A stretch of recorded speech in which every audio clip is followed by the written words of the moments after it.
Hi hello friends, current PSC ടോക്സിലേക്ക് സ്വാഗതം. Exam ഹാളിൽ നിങ്ങളുടെ 10 മാർക്ക് താനെ കളയുന്ന 3 തെറ്റിനെ പറ്റി ഇന്ന് നമുക്ക് ചർച്ച ചെയ്യാം. കഴിഞ്ഞ LDC എഴുതിയ 2 ലക്ഷം പേരിൽ 50,000 പേരെങ്കിലും ഈ തെറ്റ് ചെയ്തിട്ടുണ്ട്. മാർക്ക് ലിസ്റ്റ് വരുമ്പോൾ എൻ്റെ 5 മാർക്ക് എവിടെ പോയി എന്ന് പറഞ്ഞ് വിഷമിക്കും. നമുക്ക് പറ്റുന്ന ഒന്നാമത്തെ തെറ്റായ കാര്യമാണ് ഹാഫ് ഷെയ്ഡ് ട്രാപ്പ്. അതായത് നമ്മൾ ധൃതിയിൽ OMR ബബിൾ ഷെയ്ഡ് ചെയ്യുമ്പോൾ വൃത്തം മുഴുവൻ ഫിൽ ചെയ്യില്ല, ഒന്ന് കറുപ്പിച്ചിട്ട് അടുത്ത ചോദ്യത്തിലേക്ക് പോകും.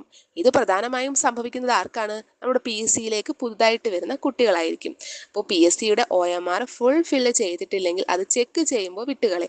നിങ്ങൾ റൈറ്റ് ആൻസർ ചെയ്തിട്ടും അവിടെ 0 മാർക്ക്, പക്ഷേ അത് നെഗറ്റീവ് ആകില്ല. രണ്ടാമത്തെ കാര്യമാണ് ഡബിൾ എൻട്രി.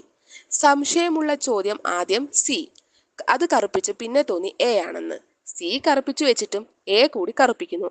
അപ്പോഴോ PSC ആൻസർ നോക്കുമ്പോൾ 2 തവണ കറുപ്പിച്ചിരിക്കുന്നു. അത് ക്യാൻസൽ ചെയ്യും. മാത്രമല്ല 1 മാർക്ക് പോയി, നെഗറ്റീവും വന്നു. അടുത്ത വലിയൊരു ട്രാപ്പാണ് എക്സാമിന്റെ അവസാന 10 മിനിറ്റ് ചങ്കിടിപ്പ് കൂട്ടും. അപ്പോൾ 67ാമത്തെ ചോദ്യത്തിന്റെ ഉത്തരം 68ൽ ബബിൾ ചെയ്യും. ഒരെണ്ണം തെറ്റിയാൽ പിന്നെ മുഴുവൻ സീക്വൻസും തെറ്റും. 20 ചോദ്യം ബാക്കിയുള്ളപ്പോൾ ഇത് സംഭവിച്ചാൽ 20 മാർക്ക് ഒറ്റയടിക്ക് പോകും. 2 വർഷത്തെ കഷ്ടപ്പാട് തീർന്നു. ഇത് മൂന്നും പറ്റാതിരിക്കാൻ നമ്മൾ എന്ത് ചെയ്യണം? ഒന്നാമത്തെ കാര്യം, നമ്മൾ ബബിൾ ചെയ്യുമ്പോൾ ഫുൾ ഫില്ലായിട്ട് ചെയ്യണം, പുറത്തു പോകാതെ നോക്കണം. രണ്ടാമത്തത്, സംശയമുള്ള ചോദ്യം ആദ്യമേ തുടരുത്. 100% ഉറപ്പുള്ളത് മാത്രം ബബിൾ ചെയ്യുക. അവസാനം ടൈം ഉണ്ടെങ്കിൽ സംശയമുള്ളത് നോക്കുക. നമുക്ക് ഉറപ്പില്ലെങ്കിൽ അത് നമ്മൾ തൊടാതിരിക്കുന്നതായിരിക്കും നല്ലത്. മൂന്നാമത്തെ കാര്യം, 5 ചോദ്യം കൂടുമ്പോൾ ഒന്ന് നിർത്തി ചോദ്യ പേപ്പറിലെ നമ്പറും OMRലെ നമ്പറും ഒന്നാണോ എന്ന് ചെക്ക് ചെയ്യുക.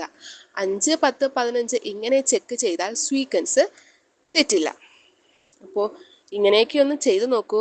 ചിലപ്പോൾ ഇതൊക്കെ കൊണ്ട് നിങ്ങളുടെ മാർക്ക് നഷ്ടമായാലോ. അപ്പോൾ എൻ്റെ വീഡിയോ ഇഷ്ടമായാൽ ലൈക്ക് ചെയ്യുക, ഷെയർ ചെയ്യുക, സബ്സ്ക്രൈബ് ചെയ്യുക. താങ്ക്